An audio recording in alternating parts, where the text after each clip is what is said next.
Paz seja convosco, tudo bem com vocês? Nós estamos voltando aqui para a nossa primeira lição sobre maturidade. Eu quero tomar o ponto de partida para esse estudo na carta de Gálatas, no capítulo 6. O apóstolo Paulo, ele vai nos instruir algo bem interessante aqui. Diz assim a palavra do Senhor: Irmãos, se alguém for surpreendido em alguma falta, vós que sois espirituais, corrigi-o com espírito de brandura e guarda-te para que não sejas também tentado. Aí no verso 2 ele vai dizer assim: levai as cargas uns dos outros e assim cumprireis a lei de Cristo. Porque se alguém julga ser alguma coisa não sendo nada, a si mesmo se engana. Mas prove cada um o seu labor, e então terá motivo para gloriar-se unicamente em si e não em outro. Porque cada um levará o seu próprio fardo. Olha que palavra maravilhosa. Na primeira olhada descuidada, dá a impressão que ninguém consegue atingir esse nível que o apóstolo Paulo fala aqui. Porque se a gente ler assim, vós que sois espirituais, muitas pessoas já vão se eliminar, dizendo: eu não consegui alcançar esse nível ainda, eu não estou nesse ponto. Mas olha, o que Paulo está nos ensinando aqui, se você fizer uma boa exegese, é: vós que sois maduros. Muda o sentido? Não muda. Porque a maturidade em Deus nos torna mais espirituais, nos torna mais hábeis a lidar com as dores, a lidar com as injustiças, a lidar com as atitudes de fé, a ter um ouvido atento, que é mais sensível do que a boca que fala sem controle. O apóstolo está dizendo assim: vós que sois espirituais, se você pegar alguém surpreendido num pecado, e nós logo pensamos aqui naqueles pecados que infelizmente as pessoas condicionam como pecados que são, esses são grandes, os outros são possíveis. Não existe pecado possível. Todo pecado afasta o homem de Deus. Existem consequências de pecados. A consequência de um adultério, a consequência de uma fornicação, a consequência do desvio de dinheiro é diferente da consequência de uma mentira de um filho que diz para o pai que foi num lugar e foi no outro. É nisso que nós precisamos prestar atenção. Mas enquanto cristãos, nós precisamos olhar com misericórdia. O que o apóstolo está nos ensinando aqui é: antes de você julgar aquele que você está sabendo, que você surpreendeu ele pecando, lembre de quem você era. Olhe para a tua vida. Olhe de onde o Senhor te tirou. Olhe quantas vezes Deus já te perdoou. E não é interessante que todas as vezes que nós pedimos perdão a Deus, nós queremos e nós esperamos que Jesus nos devolva o caráter. Não é assim? Pense comigo.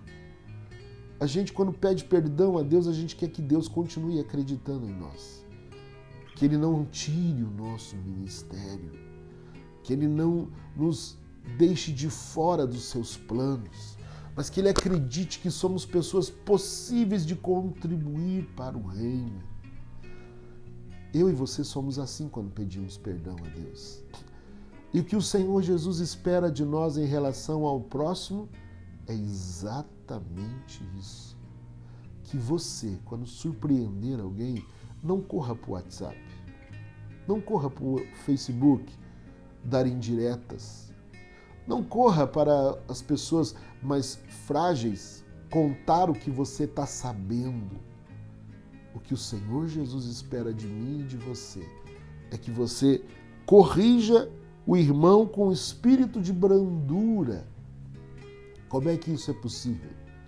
Se for alguém próximo, e você tiver uma afinidade grande, vá até ele, converse com ele. Se não for, procure o líder espiritual de vocês. Não procure qualquer irmão. Porque olha que interessante o verso 2 e o verso 5. No verso 2, o apóstolo Paulo diz assim: levai as cargas uns dos outros e assim cumprireis a lei de Cristo. Imagine que você suporta 15 quilos e que vem um outro e está carregando aí 20 quilos e você fica penalizado com ele. E aí você quer tirar 5 quilos dele e pôr sobre os teus ombros. Resolveu? Não resolveu. Porque a tua capacidade é 15. Se você pegar mais 5 do dele, você vai parar em 20 quilos e quem não vai suportar é você. Quando eu e você saímos contando a nossa vida para todo mundo e queremos resolver o nosso problema com Deus, pedindo oração para todo mundo, é isso que acontece. E inevitavelmente nós vamos contar os nossos problemas para pessoas que têm menos capacidade do que nós de resolver aquele problema. E nós vamos sobrecarregar a vida dessa pessoa. Sabe por que algumas pessoas acabam falando demais e mandando mensagens e ligando para as pessoas e chamando um irmão no canto? É porque ele recebeu uma carga que ele não tem maturidade para suportar e ele precisa pôr essa carga para fora. E ele acaba falando. E aí o teu problema, o meu problema acaba virando uma coisa de todo mundo. E são várias informações que virão e são vários julgamentos desnecessários. Por isso é importante que para a nossa caminhada chegar a um nível de maturidade, nós precisamos ter alguém a quem prestar contas. Nós precisamos ter uma direção espiritual para a nossa vida. O verso 2 e o verso 5 parece que eles se confrontam, mas eu vou te mostrar que não é isso. Porque se no verso 2 o apóstolo Paulo diz levai as cargas uns dos outros, no verso 5 ele diz porque cada um levará o seu próprio fardo. Não parece que ele se contradiz aqui? Como que é isso, apóstolo? Um leva, o outro se vire? Não. No verso 5 o apóstolo está dizendo de coisas que eu e você precisamos fazer por nós mesmos. Não adianta os outros lerem a Bíblia por nós. Não adianta os outros orar por aquilo que é a nossa função orar. É a nossa função aprender. Não adianta os outros irem ao CFD, como nós temos aqui na igreja, a escola de aprendizado, e por nós. Não vai resolver. Somos nós que precisamos ir à palavra de Deus. Somos nós que precisamos dobrar os nossos joelhos. Somos nós que precisamos jejuar. Isso é como quando a gente levanta de manhã. Não adianta a gente pedir que para o irmão, para o pai, para a mãe, escova o dente, teu dente aí por mim. Funciona? Não funciona. Porque somos nós que temos que escovar os nossos dentes. Somos nós que temos que colocar a roupa. Nós precisamos nos levantar. Eu sei que esses exemplos são simples, mas é isso que o apóstolo está dizendo. Há uma trajetória que somos nós que vamos construir. Um médico, ele não chega lá com os outros estudando por ele. O músico, ele não aprende a tocar com os outros fazendo aula no lugar dele. É ele que precisa. Eu e você não vamos chegar à maturidade da fé, a ponto de olhar para alguém que está sendo surpreendido em alguma falta, se nós não agirmos como diz a palavra de Deus. E como é que nós vamos saber o que diz a palavra de Deus? Indo atrás da informação, através de uma vida de dedicação. Deixa eu terminar isso dando uma dica para você. Sabe qual é a melhor pessoa para ser o seu guia na fé?